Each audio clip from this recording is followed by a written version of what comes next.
Ladies and gentlemen, boys and girls, welcome yourselves back to another Thursday of iRacing action tonight for round 10 of the Thursday GT3 series. Just to be plain, to be upfront, yes, qualifying has just concluded. Yes, I was plagued with more technical issues this evening, but no, they will not return.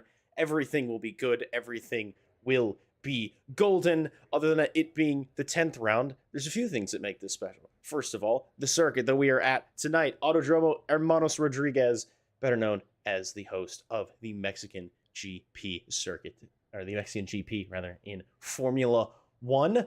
The other thing that makes this special is a special, not so special, but still wonderful guest who's joining me in the box, which is none other than Jesse Lee. The third thing is that tonight's broadcast is presented by Anthony Madonia. He was the one who sponsored the circuit and sponsored the broadcast. The reason we're here tonight, as well as his team, Madhouse Racing. So special thank you to them for allowing us to be here. Jesse, pleasantries are done, my man. Minute left to go and we'll be racing. It sure is. Hello, everyone watching at home. Welcome to Mexico City, the 17-turn road course, the Grand Prix circuit as it's known.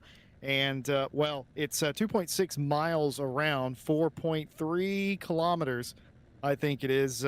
These GT cars, they're going to be fun to watch around here. As good as Formula Racing is, GT racing is going to be absolutely incredible. Down the long pitch straight and in some of these more twisty corners, you have a good mix here at Hermanos Rodriguez of different types of corners. You've got some tight technical sections. Of course, the stadium, as you can clearly see, turns 14 through 16, but also some more sweeping sections as well. I love this racetrack. I didn't like its previous configuration as much. I found it a little bit too technical, a little bit too slow. The reconfigure they did about a decade ago has, in my opinion, completely revitalized this circuit, not only for Formula cars, but for GT cars like we're going to see today. I'm super excited. This will be the first time I've seen anything else take to the circuit besides Formula 1 cars. I'm not nearly as cultured as you are, Jesse, but I am equally excited. It will be Paul O'Malley taking us from pole position for not even close to the first time this season. He's been an absolute regular starting at the front, and our current championship leader, Sam Grafe, is joining well in front row. Bit of a surprise. We haven't seen Sam Grafe in a while, and not up this high. Michael Hickman's in third. Blake Trawick is in fourth. Piotr Chabilski kind of on the back foot. He's usually a qualifying specialist starting in fifth. And Marie De Pasquale, as I have been for the last several weeks, just wishing for her to have a clean and beautiful start. Stefano Zanatti in seventh. Juan Zapata in eighth. Leon Vallejo ninth. And Wyatt Johnson are your top 10 in qualifying. Of course, you can read the rest for yourselves. I do apologize for missing qualifying, but as I said, technical issues, but no technical issues for Paul O'Malley, who, as I always forget in iRacing, immediately takes the jump as soon as the pace car pits in super long run down towards turn one, and super wide as well, giving everybody a chance to feel their way around this circuit. It seems that Matthew Sosi's in the background all to himself, just getting the tires up to temperature as if this were a formation lap. But nay, we are underway. No big movers, no big moments. I say that. We've got a couple of cars in the background. Wyatt Johnson and Leon Vallejo, I think, have come together just a bit, but they seem to be back moving again. Weird to see them off to the right after turn one. I think they just came together, Jesse, but most everybody underway cleanly and beautifully. Yeah, a couple of cars in the middle of the pack did not make it through Moza Solana there, and the S's, as it's colloquially known. And I saw that. It looked like they got turned to the right, meaning that one car probably just turned a little bit too wide, got a little wrong, and tipped a car into the wall. That's going to be significant damage. 2, 3, maybe 4 cars involved, all told, all of which have driven away from the scene, I believe, except maybe one of them that towed. I'm not sure if the number jumped around because they towed or simply because they were out of the bounds of the circuit indeed. But nevertheless, it was a clean getaway for the top dozen or so. Paul O'Malley continues to lead. Michael Hickman up to P2. That's an excellent start by them, and that's exactly what Hickman needs, Jack, because, again, talking about the championship, 10 or so points between them, now they can set their sights on the championship leader in first. Yeah, absolutely. And as we are coming through to the end of lap 1, take a quick look to see exactly what went down a few moments ago between Wyatt and Leon. Hopefully we get a good picture of that. Take us back to what felt like ages ago, but was about 90 seconds ago, as they're coming through reasonably cleanly. I wonder if it's, I was gonna say, I wonder if the 296 will just keep turning into the Porsche, and it's a little bit lazy. After all, iRacing, no helicorsa that a lot of drivers are very comfortable with. It's just the spotter, and it's just you to determine where you need to be on circuit. But I think that Porsche was in a little bit of the blind spot of the Ferrari of Wyatt Johnson there. But fortunately, can't imagine the damage is too heavy. iRacing's damage model is no joke, Jesse, as I know you know. But both of them driving away. In my minutes of on-track action in iRacing, I've hit several, so no stranger. I'm not unaccustomed to the meatball flag, but no, to your point, I think you're absolutely right. I think you're spot on. I just think Johnson didn't see Sosi there in sort of the blind spot, and perhaps just was trying to shade over. That's exactly what I thought I saw as well from the live images. So just a bit of a mistake there in the crowded mid-pack. You kind of get tunnel vision, easy to do, as we're having a little bit of a fight coming down into the stadium section, and they're going to end up side by side. Now, this is not the part of the racetrack that you want to be side by side in. You could lose an absolute ton of time, and plus being offline here, it just feels so bad, and you can see the difference between being on the right line and the wrong line. That Ferrari, that Red Bull liveried Ferrari, the number 19 of Ricciardo, was almost in front of Wiggins's Mercedes, but because they were on the wrong line, look at that. They are, what, 5-6 car lengths back exiting the stadium section, and they'll spend the better part of the rest of this lap trying to make up that gap now. Yeah, it seems like maybe Ricardo Rodriguez is just really struggling in the opening moments. It looks like we're back to a bit of 3 wide. That's Blake Trowick and Piotr Shabilski getting to it a little bit. And of course, Trowick in the Muracan, as I coined it last week. It's because it's a huracan and a cow, and it says moo.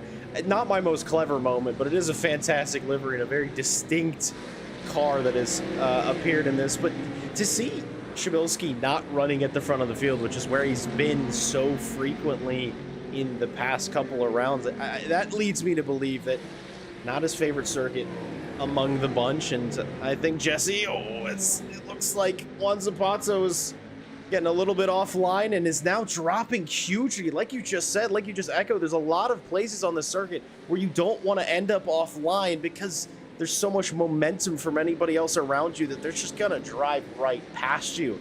When Juan Zapata dropping back, I think that was 3 positions in 2 corners, really wanting to fight back immediately in the stadium, but a little too narrow to do anything at the moment. But that long back straight, you get a run, there might be an opportunity.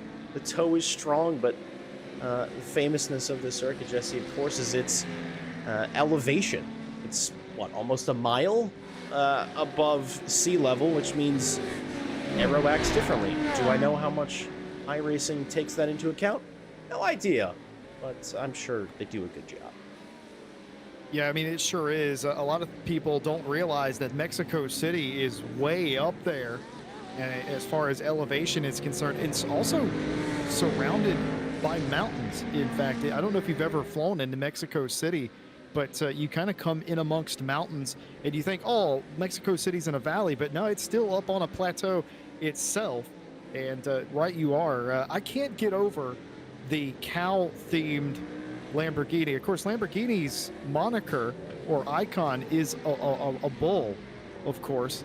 And now the cow livery, quite funny indeed. But this goes back to illustrate the point of this sort of being a 1-lane racetrack most of the way around. Now, don't get me wrong, there are a lot of places to make overtakes. I would say it's actually quite a generous racetrack as far as modern formula-style circuits are concerned. But for the rest of the time, where you're not in one of those sections, you need to be as single file as possible, because if you get stuck side by side, if you try a move that doesn't come off, you are going to lose time hand over fist. Sometimes around here, it's better to stay in line and find for a golden opportunity than risk it for the biscuit. And I think we saw that earlier, and we're probably going to see that a lot more today. But you just saw Zapata drive behind Zanotti and not force a move in there because they couldn't get clear. And this is the exact opposite, exactly what I was talking about. Found the moment, found the line, gone. And now that is job done for Vallejo. Absolutely. It does sort of seem like that Zapata, I think we saw that last lap. I'm wondering if he got a little bit of a slowdown, because there's a couple of times where he's sort of pulled over a little bit off the racing line, a bit tentative, sort of letting drivers through. I think he let Zanotti through a few corners ago, but seems back up to speed and chasing down. I think an opportunity is going to come here into turn 4.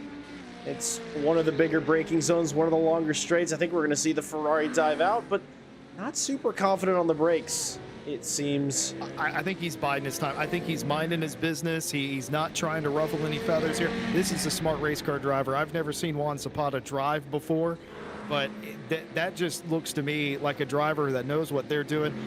Are they a little bit timid? Perhaps, but I'd rather have a car in the race versus a car in the garage. And probing for weakness, I think, is what we're seeing right here out of the Ferrari.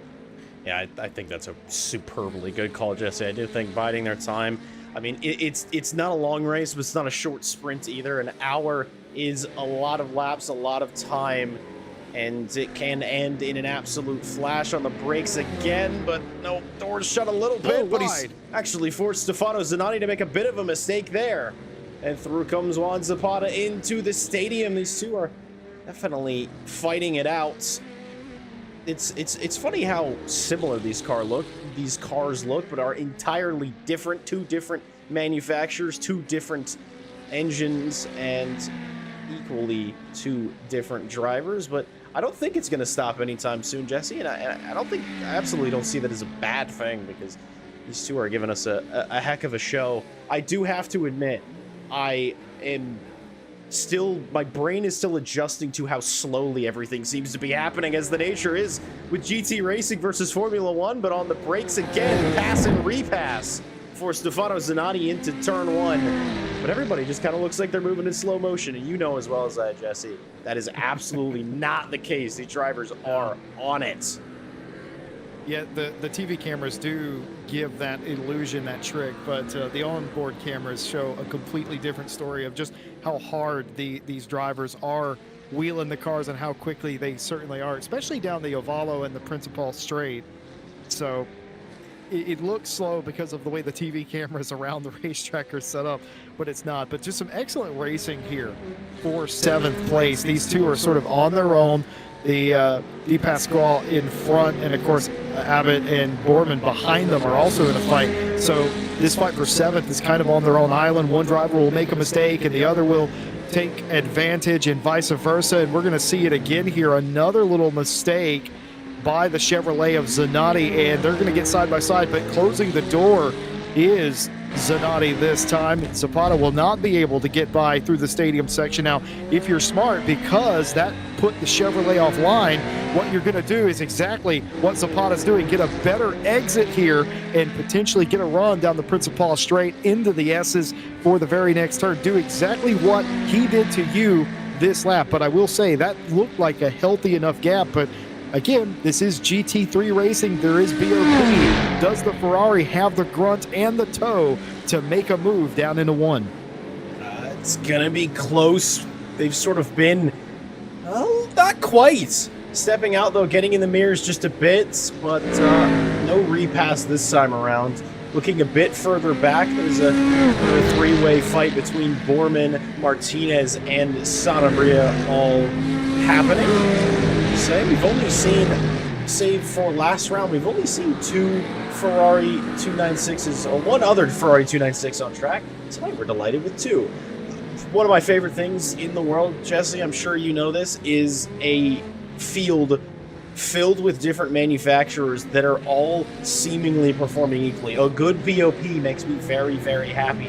Of course, we have 5 different cars in the top 5 in this race, and 3 different cars in this fight alone. I don't know, it's one of the special things about sports car racing that I think makes it more exciting is all of your favorite manufacturers, all the ones you know, and maybe some that you see every day, equaling each other on track and absolutely going at it. But Paul Borman in the pink and white Mercedes machine all over the back of Brent Abbott's Corvette, and differing lines. Definitely Borman looking a bit more aggressive, a bit more racy, as it were. But I know a few guys that's their defensive driving school is don't drive defensively. Just don't make any mistakes and don't give any opportunities. It looks like Brent Abbott's doing just that, though. Down the main straight, it does seem like there may be an opportunity to go on board with the AMG, Jesse. We'll maybe see a little bit of that slipstream in action, maybe a bit of closing speed, but it is starting to happen.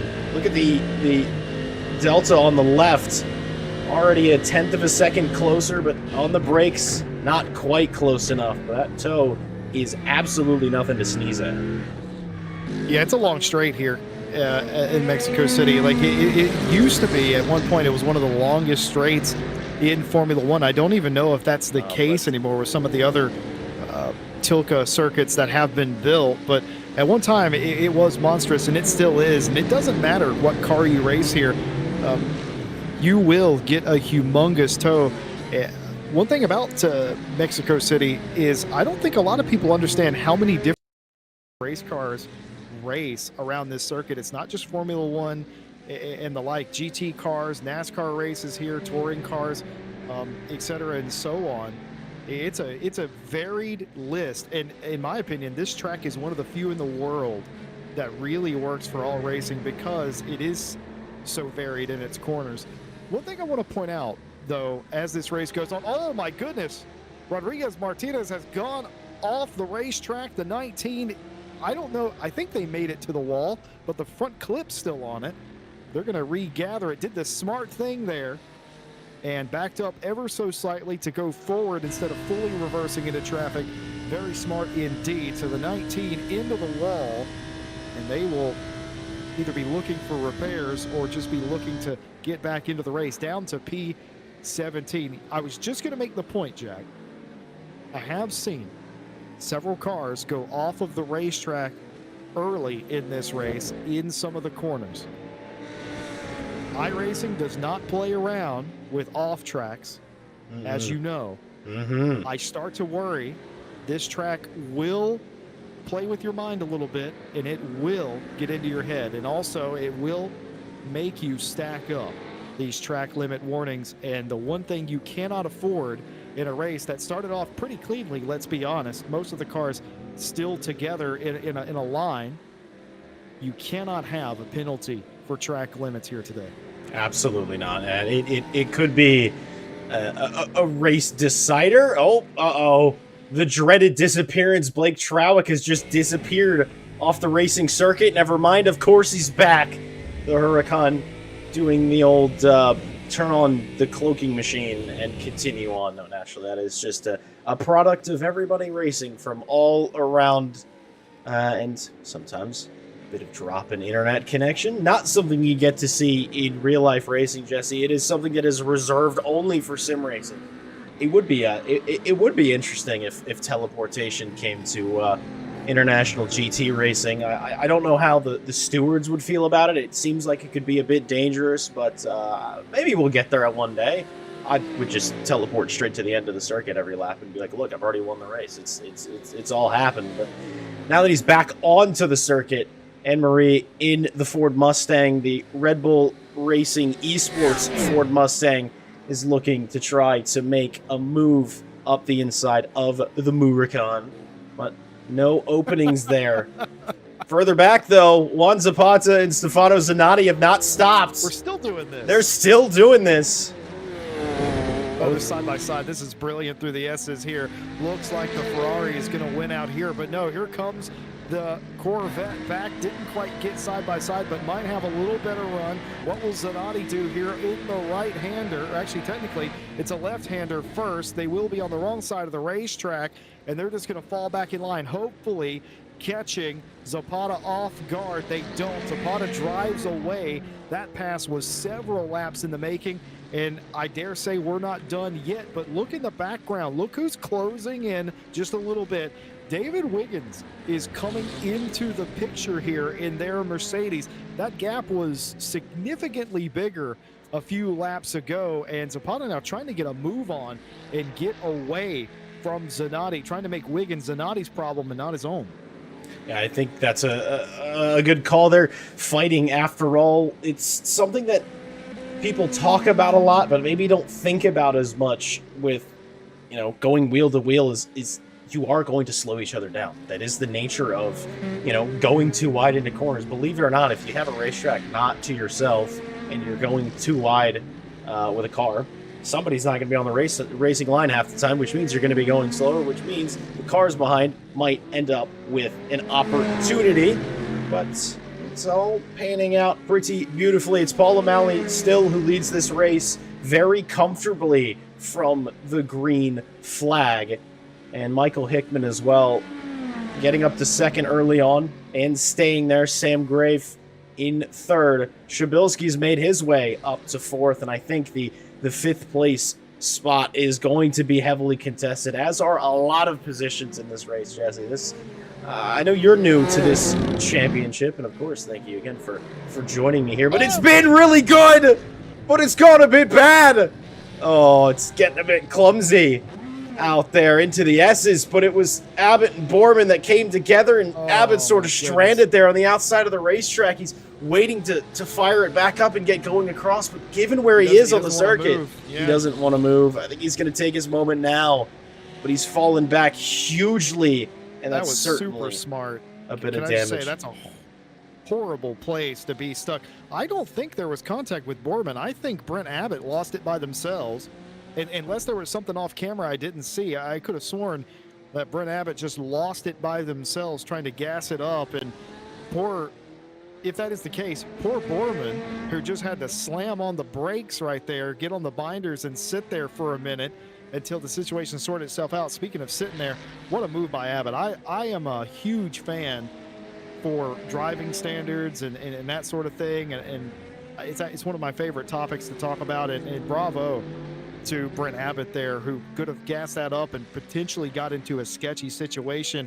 Rather than doing that, lost all those places, yes, but rejoined in a safe manner from an incredibly difficult part of the racetrack. And hats off as well to all the drivers who came up on that local yellow flag, who did not create a further incident. Just well done all around. Two of those type of incident so far this evening, and both of them class acts.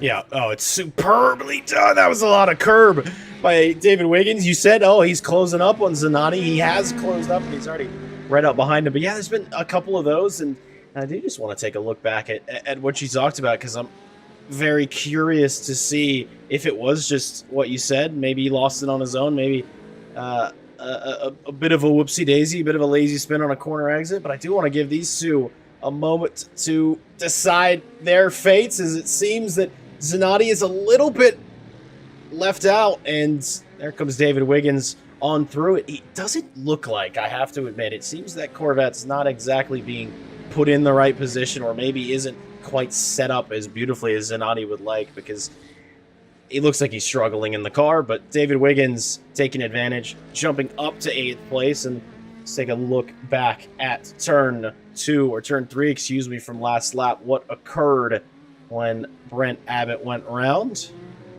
Perfectly normal, perfectly standard, onto the curb, but oh, he absolutely does lose it on his own. Just right on the exit, getting on the gas, and the thing is, oh, super unfortunate. They were stuck together there for a second. In fact, I didn't see that the first time through, but the front two splitters were absolutely stuck.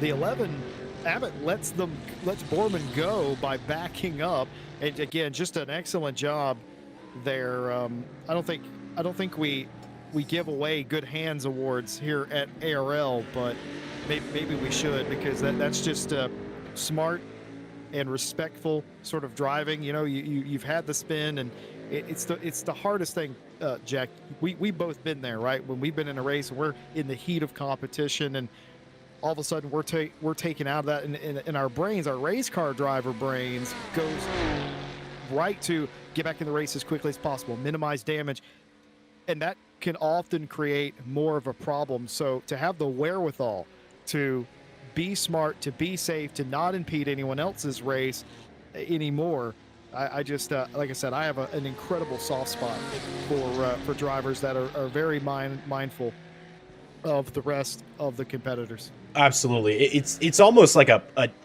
like you said, like you just outlined, it's kind of a difficult thing to do, because after all, as much as we may act and think and try to be like actual race car drivers, these are not physical objects. These are digital objects. Of course, oh no, I crashed the car, or I spun the car. So what if I do something dangerous to get back on circuit? I'm not paying for it. But it's just the right thing to do, to play it exactly as you would and as you should in an actual motor race. After all, an unsafe rejoin that then causes a collision isn't it's sort of an abnormal penalty, or a unique penalty in a lot of ways, that it might mean that you're not just going to get a fine, you're not going to get points on your license. You could get race bans for things like that. Stewards take safety extremely seriously, and doing the safe thing and doing the right thing is always and should always be applauded. So it is unfortunate for Abbott, but weirdly enough, Jesse, he spun on camera in a race, but we're still praising him for doing the right thing. So it's a give and take. It's a positive and a negative, but always good to see great driving standards. Well, there's two ways to win a race. You can win it by, crossing the line first, or you can win it by gaining the favor of everybody else in the race. And certainly when I see good sportsmanship as a driver, mental note in the back of my head, maybe I don't fight you as hard in the next race, or maybe I don't take exception as easily, and that sort of thing. Whenever I know I'm dealing with a driver who respects me, it makes it easier to respect them back. And it's a give and take thing. And it's virtual race cars, but it's real people. It's real people inside those virtual machines. And I always tell people the difference between real racing and virtual racing is, in a certain way, the physicality and the feel of it, but everything else is identical. The emotion, the feeling, the thought process, everything but those few things is exactly the same. And that's why sim racing is so great. Paul O'Malley continues to lead over Michael Hickman, that nearly, I think, 35/100ths of a second a lap or more. The difference, it was 5.5 the last time we checked. It's over 8 seconds the gap, first to second now. Sam Graff in third place, Gunter in fourth, Blake Trawick in fifth. Round out your top five. Right behind him is this battle, actually involved in this battle, is Anne-Marie Del Pascal with Trawick, and they are still together and not able to make the move yet is Di Pascal, but they're certainly biding their time. Both these cars look pretty equal indeed. If I had to say, maybe the Ford has a little bit more legs. And what has happened to Devin Strauss here? I think we're just getting our first bit of pit stops. After all, something I forgot to mention, which I, of course, should mention always for the ladies and gentlemen watching at home, and also should mention for your sake, but everybody's limited to 55% of their maximum fuel tank in these GT cars. So no mandatory pit stops, but if you want to finish the race, you need some gas at some point. So I think it's just starting to begin. We're starting to get into that bubble of that, half to 40% of the race remaining. Everybody's starting to pit, but everybody gonna take it in their own time. But strategy is always important when you pit, is and can always be very important. My question is, as I'm unfamiliar with this circuit to a fair degree, Jesse, and I don't know if you know the answer to this, the likelihood of maybe a tire change or two in this race. I mean, it's a unique bunch of corners and maybe some high energy and lots of heat putting into these tires in these high altitude conditions. I wonder if anybody's maybe overheating their tires and maybe thinking about getting some fresh ones on in the pit stop. Yeah, I don't know how the tire model reacts in iRacing here. I know that the old surface used to destroy tires simply because it's a flat racetrack and it was actually a little bit more of a technical layout. It had a few extra little left rights in it back in the day. But since the reconfigure and the repave and everything, maybe just a little bit less, I'm not entirely sure how much these cars will be affected by that. Somebody will have done this week the math and figured out the difference between tires that have been on the car for 40 or so minutes versus brand new ones, and figured out if that is worth going after. But it'd be interesting to see if we see a huge delta at some point. We may be able to ascertain the answer to that question at some point. But if I was the leader, at least, if I was Paul O'Malley, I wouldn't change anything. Don't change my car. Don't touch it. Don't do nothing. If I'm Leon Vallejo, I might make a tire pressure change because that thing got loose. That was really sketchy. That was very on the limit, almost a Porsche moment, as I call it. Of course, the rear engine machine, it's going to, if something goes a bit wrong, if something goes over the limit, it's so much more likely to swap ends from the rear than maybe experience some understeer. Probably more likely for Javi Sanabria in the AMG, the front engine's AMG ahead. Well, front mid-engine, if we're being technical, which if it's me, we are. I get a little pedantic with the race cars. I like my race cars, man. I like the noises they make. And George Reynolds Jr., who is not with us tonight, but is, of course, the event manager for the series, is in the YouTube chat, and he made a good point. The track is a bit warm tonight. So he's surmising that maybe we'll see some tire changes. Is he British, by chance? He is not. It is warm. 26.5 degrees C here in Mexico City. 33.3 on the racetrack, and that is a good question. That's a very good point.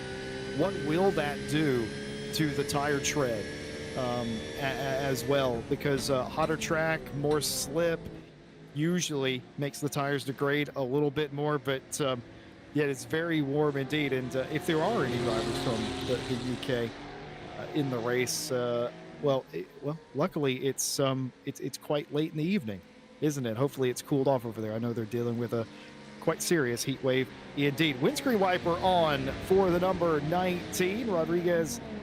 And I'm curious, I don't think that was a wrong button press unless they're setting up their pit stop and they accidentally activated it. Could be. I'm wondering if it's the semi-automated. I know this from doing rallycross, that if you're stuck behind a car and there's a bunch of dirt getting kicked in your face, the wipers will run to try to clear the dirt. And I'm wondering if it was a little bit of that.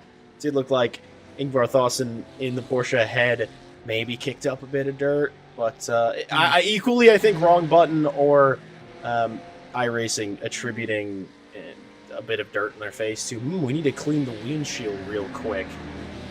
Of course. There is one place, not really a circuit I would attribute that kind of thing to, but there is one place I have been seeing them run off all race long, in between 6 and 9 through the back section of the racetrack. Those S's, there's a little bit of grass as we nearly kiss the wall coming through the Peratata, but there is one place back there on the back straight, if you want to call it that, that they are running off on. And if they've been following behind another car this entire time, that's very possible that they're just getting the dirt kicked in their face constantly. Looking to the inside, this looks like a move with purpose. No, backs out of it. Doesn't want to get in there too deep. A lot of that, Jack. I love this series because you see a lot of that. A lot of realistic style racing going off the racetrack right there. But not a lot of lunges, I've noticed, is my point. There's a lot of like setup to moves and then nope, not quite there. Good driving standards. Oh, yeah. I've been continually impressed. Matthew Sosi taking full advantage of Ricardo Rodriguez Martinez's curb usage, shall we say, and Heck of a livery on that car. I'm a big fan of FAF Motorsports, and you know, a plaid race car does look good. That's of course the old plaid Porsche. You would like a plaid race car. I like a plaid race car. FAF Motorsports is great in general, but why does plaid and Argyle patterns work so well on race cars? Because we've had it forever. The last 30, 40 years, Mazda 787B had an Argyle pattern on it. Of course. So it's stuff like that. I don't know why it works, but I love it. Oh, it's so good. I'm also pink race cars. Bring me pink race cars. I'm a big fan. Sure. But a little bit of argy-bargy through the stadium. This is probably the most cars we've seen try to tackle it. That was really close on the rear. Was Wyatt Johnson, or excuse me, that was Brent Abbott. Almost went in. Ingvar Thawson says, I'm going to take this moment. I'm going to pit out of danger here because this might get a little bit of sketchy. Yep. A huge run for Wyatt Johnson coming out, but Matthew Sosi through the battle and out. Said, I'm going to go this way, guys. You two have fun. Now David Wiggins on his out lap. He just came out of pit lane and staying ahead, staying out of danger, but things are getting a little bit spicy in the midfield. I would like to point out the smartest driver in this entire race, the 333, Ingvar Thawson, into the pit lane, saw what was in front of him, 5 or 6 race cars, thinking about going 3 wide through the Paratata, said absolutely not, and went down the pit lane for their scheduled stop. That's brilliant, and you know what? That's probably going to pay dividends as they get argy-bargy here side by side in the middle of the pack. Ferrari on Chevrolet. Brent Abbott lives to see another day. Rodriguez Martin, though, with a little bit of contact there. Yeah, it seems like Martinez is. It's been a difficult race. It's been a busy race, but I can guarantee one thing: it has been a fun race. After all, we're out here for fun, and fortunately, as a result of these being, you know, virtual objects, and you're not paying for them, you don't have sponsor expectations. So have a bad race, oh no, but if it's a fun one, those are almost the ones that I enjoy the most. It's the ones with the most action. David Wiggins trying to get around the Porsche of Matthew Sosi, but here comes Wyatt Johnson in the Ferrari, and they're going to be too wide through the stadium again, but they all get through cleanly. But hey, the AMG stays on the inside, but is not quite able to hold it there, but they look reasonably equal coming out of the final corner, getting onto the main straight as the two behind, Brent Abbott and Ricardo Rodriguez Martinez, pit in. Everybody seeming to run out of fuel, but I think equally Jesse thinking, oh, things are getting a little too hot and heavy. Maybe I should pit in, you know, reset just for a moment. But, oh, it's just absolutely excellent here tonight. Yeah, this has been incredible. Somehow we haven't seen any of these cars spin. Remember, this was a 5 or 6 car pack a lap or so ago before the pit stop started. Abbott and Rodriguez Martinez in the pit lane quite smartly, I would say, based on what was happening right in front of them. That leaves Wyatt Johnson and David Wiggins to fight this out. And right in front of them is Matthew Sosi, who is trying to get away from this group and might just end up the big winner. But I want to make a point. You got to see what Ingvar Thawson, where they end up in all of this. Oh, they've DNF'd. They've DNF'd. They have not made it out of the pit lane. They were on an out lap, Jack, and they've DNF'd. Something has happened to the 333. Yep, something has definitely happened. I just see on my replay screen, everything's sort of detected, and I see a big red word, crash. So let's see what happened on the outlap. This, of course, tires. Being, yep, almost certainly. We're good. We're good. We're good. We're not good. We're getting a little out of shape. No. Oh, it's just, oh, that's a big hit, too. That's going to be major suspension damage, a rear wing off just to add insult to injury. That's a tricky place to lose a car, and I almost feel like we saw him super loose there earlier. Remember, I don't know if it was that Porsche or maybe a different one, but all of them seeming to be loose in that sector, and on cold tires, it was too much to handle.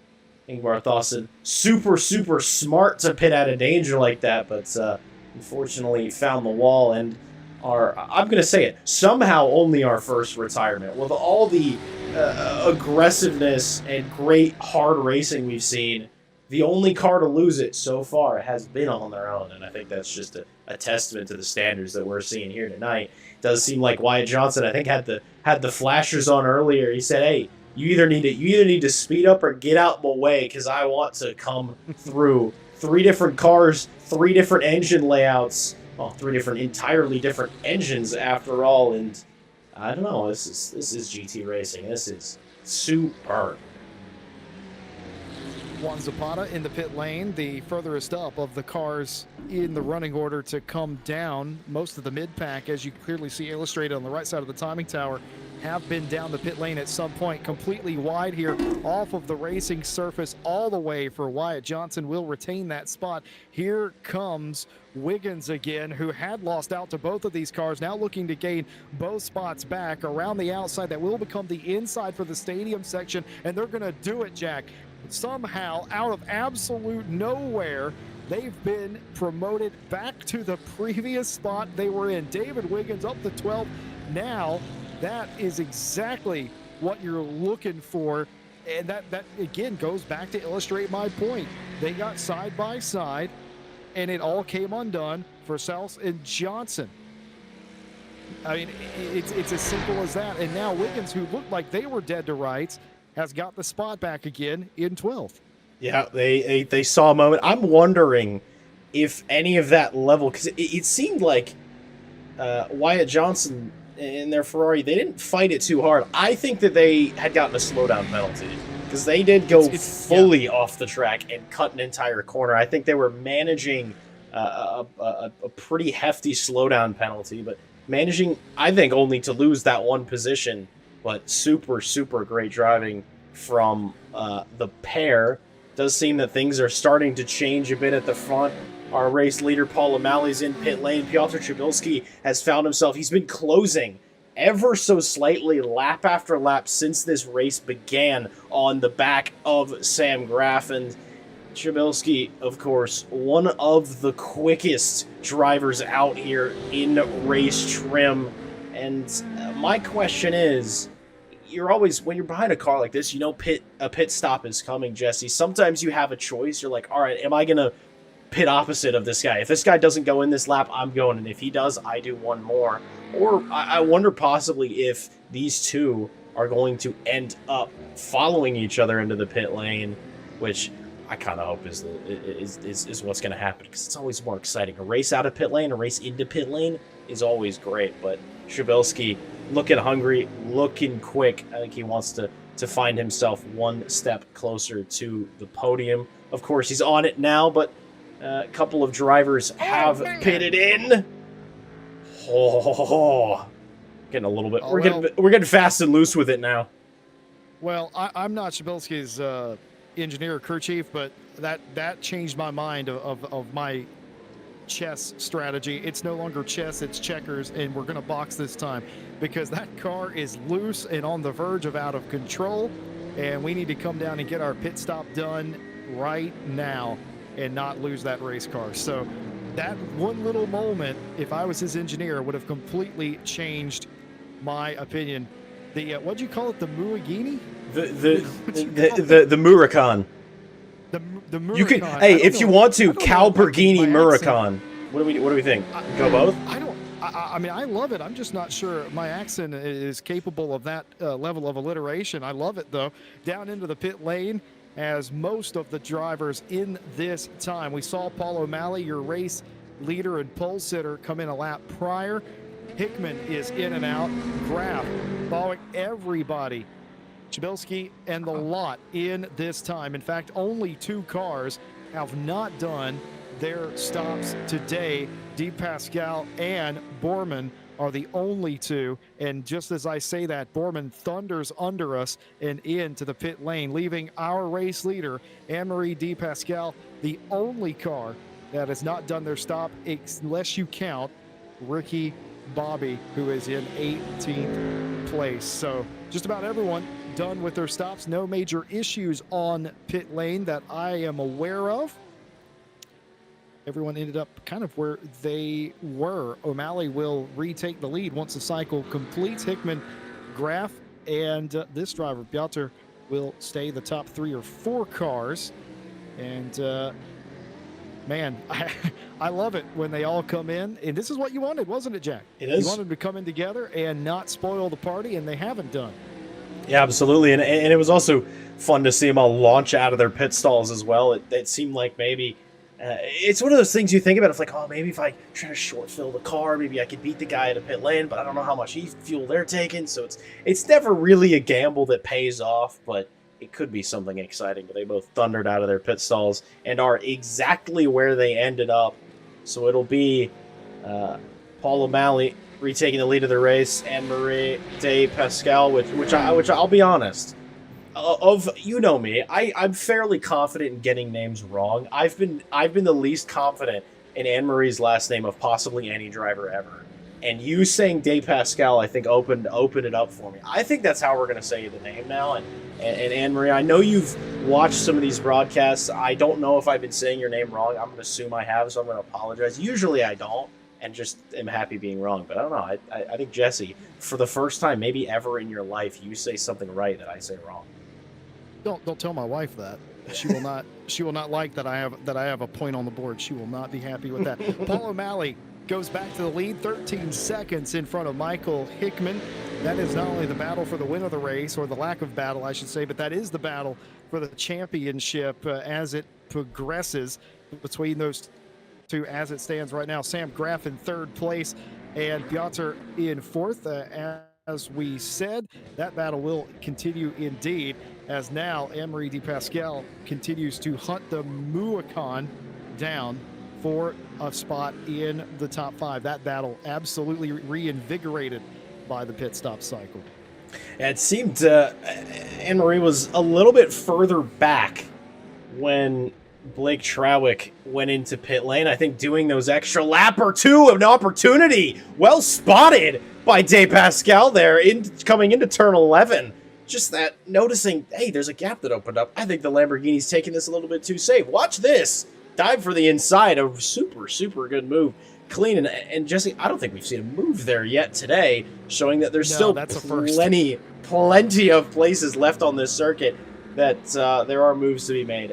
Any good racing circuit is one where you can do a lot of moves in a lot of places, but a little bit loose through the stadium. But Anne-Marie, I'm gonna guess, did not take tires, because that car is way too fired up to be on fresh rubber. Well, the good news is, if you're Anne-Marie, you've got inside the top five. The bad news is you're gonna lose sight of the Muacan at some point, which is just a fantastic livery. I'd happily, you know what? It combines a couple of your favorite things. Got a little pinkish purple on there, a little lavender on that Lamborghini as well. But I think you're right. Something about that Mustang isn't quite as sweet as some of the other cars coming off of pit lane. Perhaps they sacrificed taking tires to gain a little bit of time, or maybe they're just driving it extra hard, trying to drive away from Blake. But either way, that car does seem considerably more slidey than the other Fords as we watch Piotr here. And I think we'll get a better idea, and it'll illustrate what Jack's talking about, how this car now, which was sideways prior to the stop, look how planted it is now, even in dirty air. Yeah, it does look supremely locked in. These Ford Mustangs, of course, they've sort of been, I mean, a untrained eye maybe would see, all right, let's look at the field. All right, look at the championship. What seems to be the fastest car? It seems to be the Mustangs, because there's three incredibly performant drivers that always do well every week. I don't actually think it's the Mustang being a very quick car. I think it's just very quick people who have all decided to take the Freedom Machine out, because they haven't looked the quickest throughout. And I granted, haven't really been paying a whole lot of attention. We haven't really seen a whole lot of Paul O'Malley this race, Jesse, so we don't know how their car looks, because, well, the results speak for themselves. I don't think they're very concerned about how their car is driving, because it's working. Like you said, don't change a thing. We don't need new tires. We don't need anything. We just need to go and keep going. But Shabilsky's Mustang definitely looking a little bit loose in places. And Marie's looking the same. But they've been good this season. They seem to continue to be quite strong. But all these cars on this circuit tonight, I think no real standouts in terms of performance. No missiles in a straight line, as you often see on circuits with big long straights. There's one car that you'll spot that's like, that's just way faster than the rest. But no, everybody, the iRacing BOP, very doing a very good job tonight, and it's no longer 5 different manufacturers in the top 5. It's now down to 4, but it's still anybody's guess who's going to end up where. We still got 13.5 minutes, plenty of time for fortunes to be made and for heroes to become zeros. Section. Oh no! Into the wall, I suspect. Oh, that's a unruly place to end up, but fortunately on an empty bit of circuit. This, of course, was our safe driver hero, as he's going to be known for tonight. Having another moment. Quickly look back and see where that was. Was it on the power again? Maybe too much of the curb? It wasn't a big bit of unsettlement on that curb. It wasn't a lot, but Brent Abbott finding himself round again. The wall. But does the smart thing, though. What he's trying to do is spin the tires up around, and he gets into the middle of the racetrack and realizes, uh-oh, the tires aren't lighting up. I don't know if they had traction control intervention there that kept them from doing that. I don't know if they have a clutch map, but I always prevent that by slamming the clutch to get the wheels to spin through high RPM. But that looked like traction control intervened right there and kept him from doing it. And the second that he realized, uh-oh, I'm not going to be facing the right direction, he slams it back into reverse to get off of the racetrack so another car could get through. So another sketchy moment. And speaking of sketchy moments, Sam Graff has gone off the circuit. They've regained control, but they were sideways and just about stopped at an awkward angle there. Yeah, that was a kind of a unique place to see a car round. I think Matthew Sosi at turn 20, he's round as well. Commentator's curse, well-known thing. Have they taken tires? Or are they just digging extra hard? I don't know, but I can put in some input. Please do. I quite literally just about to ask. I was going to say, ladies and gentlemen, Ted Piper, one of the drivers in this series, an iRacing regular. I wanted to get some insight from you because it just seems like suddenly everything's going off. What's your 2 cents? So we usually don't take tires. Nobody will take tires. It takes too much time in the pits to take tires. So we go in and we get fuel, and that's it. Pretty much the strategy. That's been the strategy every single race. You saw that Anne-Marie went long, so that might have been some fuel saving on Anne-Marie's part, going one more extra lap, because, everybody came in on that lap, and then she went an extra lap, which was kind of, we only have 55% fuel or something like that. Yep, exactly that. So yeah, the strategy is, it's only an hour long, right? Tires are going to last an hour. Usually a stint is 50 minutes, 55 minutes or whatever in an endurance race for a full tank of fuel. And, your tires last that whole entire stint, no problem. So nobody usually takes tires. Well, that explains it perfectly of why whenever they came out of the pit lane, nobody was really having traction problems, because the tires were the same, but they had cooled down a little bit, regained some of that grip that they inevitably had lost through heat on the racetrack. By the way, the track temp has been falling this entire time. We started, it was 36 degrees C on the track. Ooh, it's now 31 degrees. It's cooling off. Cool relative term, but it is cooling off a little bit. But that's excellent insight. So it was just cooler tires from sitting in the pit lane that gave us the illusion of more grip. And as they've been reheated, now the grip is falling away because we're on the back end of an hour of racing. Even though they're lasting, their drivers are asking a lot out of their tires, and it's going a bit wrong. Exactly. They're falling off a little bit at this point. But like if the track's hot, especially in high racing, if the track's hot and you come out in cold tires, like brand new tires, you're going to lose so much more time than if you just kept on the tires and dealt with their fall off at the very tail end. The cold tires are just awful, especially on a hot track. it's such a tricky thing. It is a strategy choice to take tires in short races like this. If they're going to last, you might put yourself under threat. You might get another mistake as taking those tires. And, if it's something where, hey, you're going to be stationary for an extra 5, 6, 7, 8, 9, 10 seconds, you need to then go effectively. Well, not effectively. You need to go 10 seconds faster plus in your second stint for it to be worth it. And in a race as short as this, I don't think that would really ever be worth it. But it seemed that everybody all at once kind of decided, hey, we're going to have our own individual moments. Sam Graf, he's caught back up to Piotr Chabilski, but I just want to take a look at what made it such that he ended up behind him. This was a few laps ago, and they were coming into turn 4 and 5, and I think he lost it here at turn 5. Actually, he lost it on the apex of turn 4. Porsche sort of swapping ends on him a little bit. I think those rear tires just starting to maybe be a little too hot, lose maybe a little bit of pressure as well, but he ended up back, but rescuing it, saving it, wrestling it back into submission, and he's now decided, well, I would like my podium spot back, Mr. Chabilski, please, because he is on the hunt. 7.5 minutes to go.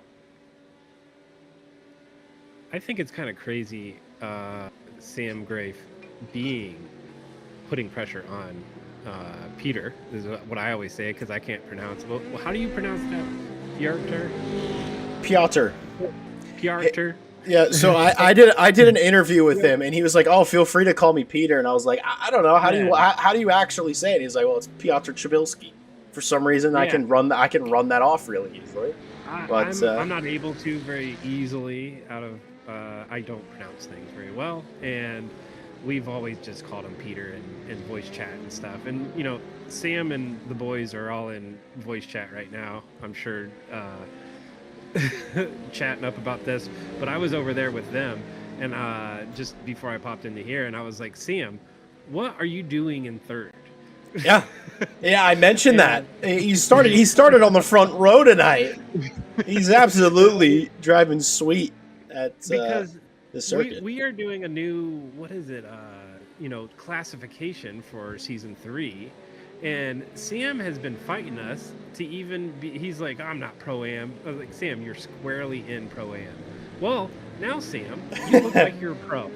Yep, you're doing too good of a job. You're making yourself look a little bit good, and absolutely. Speaking of season 3, the announcement about that, the information about that has come out. 2 big changes, as Ted just mentioned, is there will be the driver classification. We'll have pro-am, and am classes, sort of give everybody individual championships, because let's be honest, not everybody here can be quite as fast as Paul O'Malley, so it would be fun to maybe have a unique championship to fight for. Sam Graf, though, is going to be on the inside. Maybe, but not quite.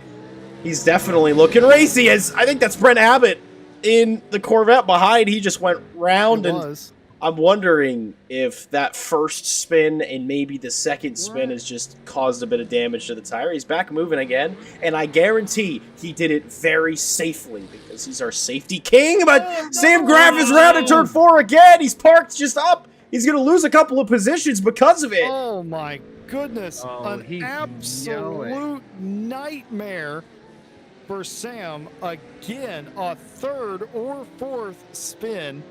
Was fighting for third. Now they find themselves outside the top 5. Emery De Pascal in 4th place now.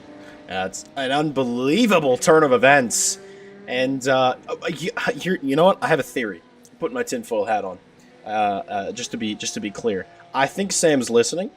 I think he heard us talking him up too much, and he said, "No, watch this, guys. I'm not a pro driver." I think Sam's gonna ask us to delete the VOD. Is what he's gonna do. After this has been frustrating on all accounts. First of all, he's being called a pro driver, and now he's had 4 spins. That's the commentator's curse in effect right there. Absolutely.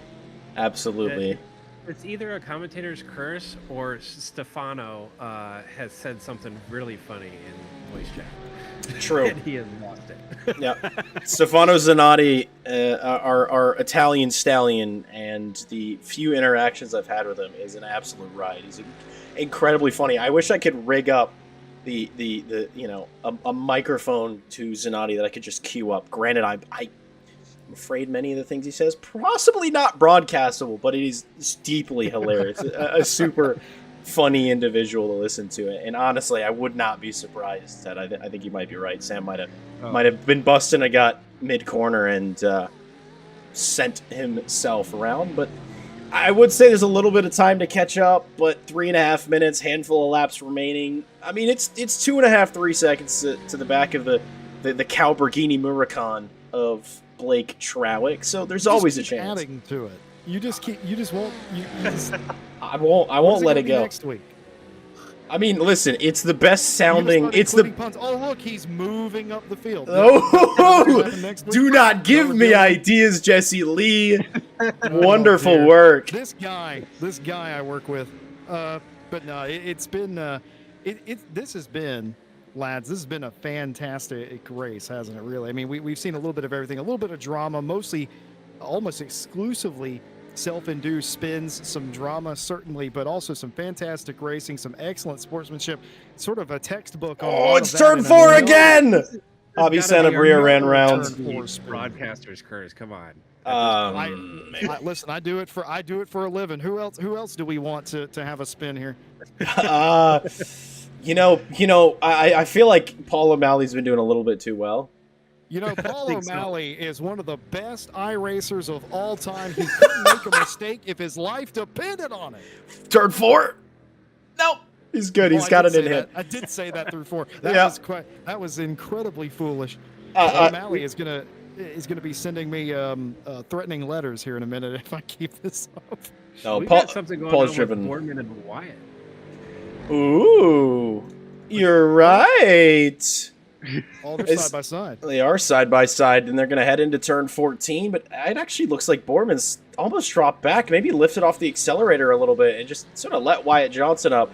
I wonder, because we saw, I think it was exactly Wyatt Johnson who it happened to earlier on in the race, maybe playing it a little bit loose with track limits through the S's. Oh, I think he might have gotten away with that one. But I was going to say, maybe a little bit of a slowdown penalty for Paul Boorman, but now I think that there's it's not a slowdown penalty, but I think that Ferrari is going to be a little slowed down. Maybe a little bit of rear suspension damage, but they only have to carry it for what?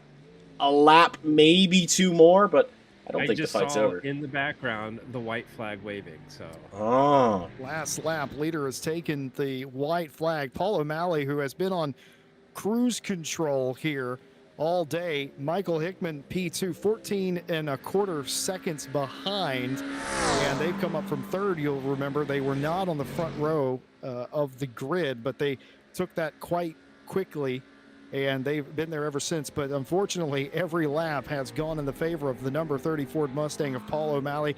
Piotr in 3rd, doing their level best here, kind of by themselves. 3 seconds behind them is Emery Di Pascal, who might be the driver of the day.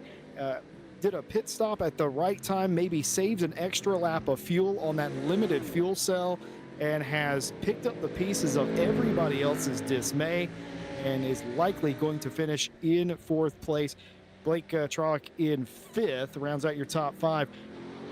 Sam might get the award for the pat on the back award. Just a frustrating final stint here today with 4 spins, and they certainly wish that we'd stop talking about it, me specifically, but just a fantastic race. By the way, I just wanted to point out that one Mercedes, I don't remember which one that was, but it looked like the type of ice cream I used to beg my parents to get me when I was a kid.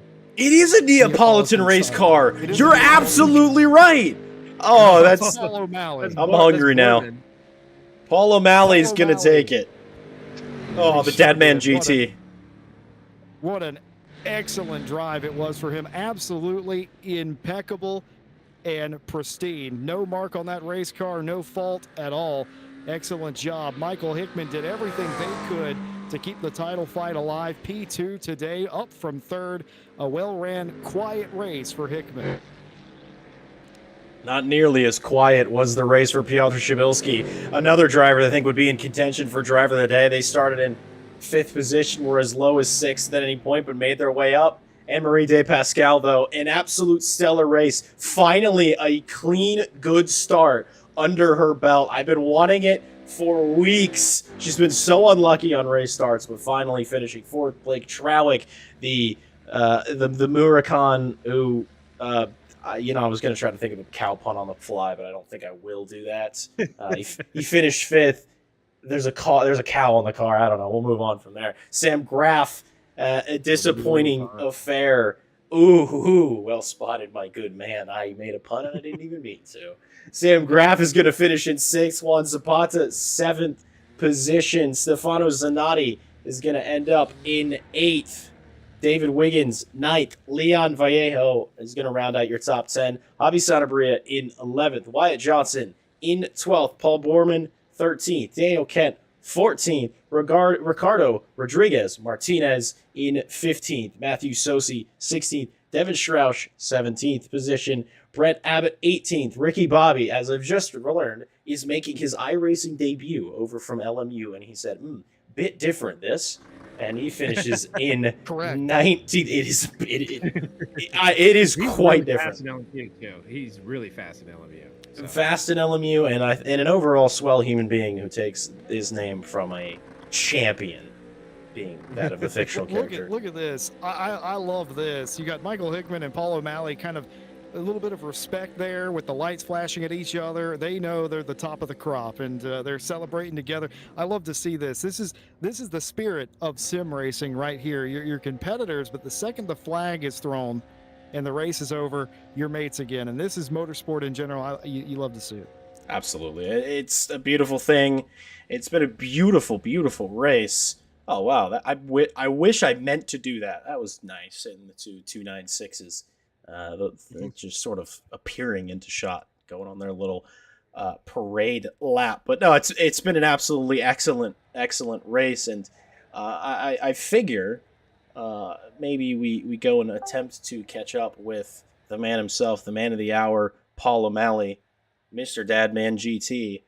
I mean, my first question for you, other than congratulations on one hell of a race. Did it feel as easy as it looked? I mean, Mexico is a tricky track. It's one that will really bite you if you don't get it just right. So I'm glad I made it look easy. I'm sweating. I mean, that's not terribly surprising. It did seem like a workout. It seemed that the Mustangs, though, were a little bit loose. They maybe weren't exactly the quickest cars around, and at least the ones that Piotr and Anne-Marie were driving, I have to admit, we didn't see much of you tonight because you just went out and did the job. So we didn't have much to say. I will say Jesse did try to curse you at the end of the race. We wanted to see some drama towards the end. I maybe instigated it. Just want to get that out of the way, so I apologize for that. But no drama for you. But no, talk me through. I mean, did the Mustang sort of feel a little loose? Was it maybe not the most stable car or stable car track combo you've had so far this season? Yeah, definitely. I had to just be really patient on the throttle. I actually used a really low map just to make it a lot less snappy and kind of protect myself against my own driving style. I have a heavy right foot, so this isn't a track that usually plays to my strength. I had to do quite a bit of practice on Tuesday. I did like 65 laps trying to just get it down to where I felt comfortable for a full stint. Well, I'd say your practice certainly wasn't in vain. I mean, another victory under your belt, another step forward towards championship glory. I mean, it's been a long championship. We're at round 10. Well, round 10, I'm sort of doing air quotes. There is 3 remaining. After all, Interlagos will be coming back as round 13. We did miss out on it a few weeks ago, which I'm excited. Absolutely love that circuit. But as we're closing down the final 3 rounds, how comfortable are you in terms of this championship? I mean, today was a good day. Good points day. Finishing ahead of Michael helps out the championship. I'm in a good spot, but as tight as the championship is right now, I mean, it could all change in 1 week. So good day today, but 3 more to go. Got to stay locked in. That's, oh man, this guy, he's quick, he's humble, he's got the right attitude. You're only as good as your last race, but this is a good one to end on. Jesse, do you have any words, any questions for our victor here in Mexico? Yeah, I think first of all, Paul, just congratulations on just an immaculate race. And my question is, how do you do it? How do you do it every week? How do you stay in like focus for this? Because obviously you're in the driver's seat of the championship. And what's your sort of workload going into every race week? How do you prepare yourself? Yeah, so Thursday after the race, I start practicing on the next track. It's going to be fun this week because I've never driven St. Pete before, so I have a whole track to learn before next week. And then Tuesday is usually my day to get practicing and try to get locked in. Just staying patient, trying to look at the data, see where I can improve. Um, I don't know, just until I get a really good feel and feel like I can complete the laps repeatably. That's kind of where I try to get to. Man's locked in and focused. Jack, back to you. Yeah, it's no wonder. It's no wonder, and I'm sure, Ted, you being in here with us, your ears probably perked if you said, "Oh, am I going to learn some secrets?" But maybe not. Maybe not. Hey, push button to go faster. But any words from you to say to Paul? Well, next season we're going to be going to a classification, and the classification is going to be the first class is going to be Paul O'Malley's, and then it'll be pro, and then Oh, the O'Malley class. I've heard of the that. O'Malley class. Hey, that takes all the pressure off. I was gonna I'm here say for it. that's a free championship. I mean, I'll come race with you guys if I get my own class. So I get the broadcaster class. The broadcaster class. Yeah. No, you're in a league of your own out there in the front. It seems like every week, man. We need to find some guys to really put some pressure on Paul. You know, some fast guys. With your Paul, your congrats. Nothing to take away from Michael and Piotr. I mean, those guys are quick. Those guys are quick. More often than not, we're battling or I'm behind them. So I definitely had it today, had some secret sauce. Wish I could bottle this up and take it to every week, but I'm sure Michael and Piotr and I are going to be banging wheels again next week. Yep. Looking forward to seeing it. What do we got 2 more weeks left? 3 more weeks. We got St. Pete next week, the St. Petersburg Grand Prix, which am I correct? That's a new addition to iRacing, I believe. It is brand new. Brand new. Yeah, I can't remember if it was this season or last season, but yeah, it's I haven't even bought it yet, so time to go get the credit card. Oh, good old iRacing. But we got St. Petersburg. Yeah, St. Petersburg next week. Lime Rock Park, which would have been our season finale, but since we missed out on the race at Interlagos a few weeks ago, that will come around to be round 13 and the final race of the championship. So honestly, I feel like 3 circuits that couldn't really be more different. We've got a street circuit that is in my home state of Florida. We got Lime Rock, which is a circuit that needs no introduction. It's quite small. It's quite tight. It is not I feel like not as well known as it should be. It's an excellent circuit. And Interlagos, we're back to a proper Grade 1 Grand Prix circuit and a personal favorite of mine. So great racing to be seen, I think, all around. But Paul, one final congratulations from all of us here, and we look forward to seeing you next week. And as I always say, maybe same time next week. Same time next week, I'll be here. Same time next week. Well, awesome. Thank you so much for joining us, Paul. Have a wonderful rest of your night, and Mr. Lee, I feel like I talked up this season pretty well to you when I said, hey, do you want to come join me tonight? I was like, I know. It's iRacing, it's GT3. It's not the most exciting thing on paper, but I hope, and I'm pretty certain, it's not the most exciting thing on paper. Let's be honest. But these guys put on a show. That. Maybe okay, I'll give you that. Porsche Cup on Mondays is the most exciting thing on paper. So just throw a little bit of a free promo there. Even though, I mean, you've concluded your season. It sounds like it's in the works for maybe another season. You might be going to something else. So obviously, keep your ear to the ground, everybody, for the next Monday champ on iRacing. But Jesse, I mean, what do you think? Did you enjoy yourself? Were you glad you showed up today? This was absolutely brilliant. That could not have been a better introduction to the series. And for me, my big takeaways was just the overwhelming amount of respect that the drivers had for each other, and giving room when it needed to be, rubbing elbows there at the end, and of course, all of that, and still put on a great race. How many times did we see positions inside the top 10 swap back and forth, lap after lap after lap? The BOP, of course, was a standout as well. The track lent itself to great racing, close racing as well. Whomever put together the schedule, I think, gets a huge thumbs up. And just the respect from all the ARL drivers were on display. And man, just the best possible first impression that it could have possibly made. Well, that's good to hear. I mean, it's gotta make the boys feel good.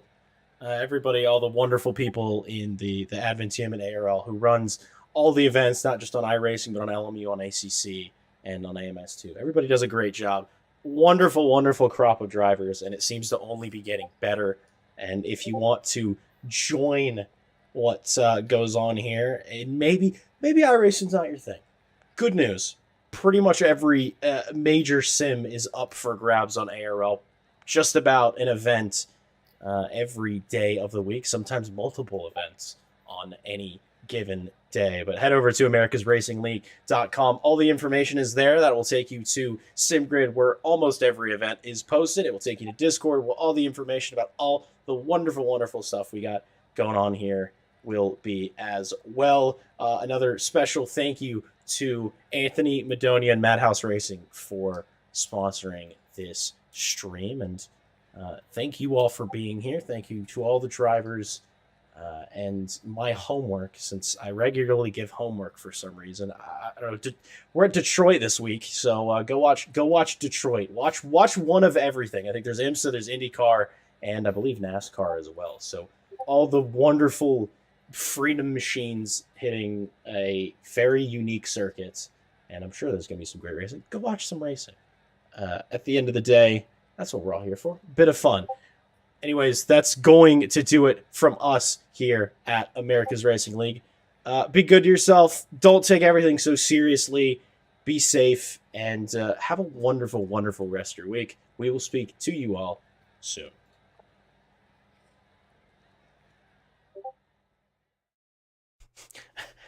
How many...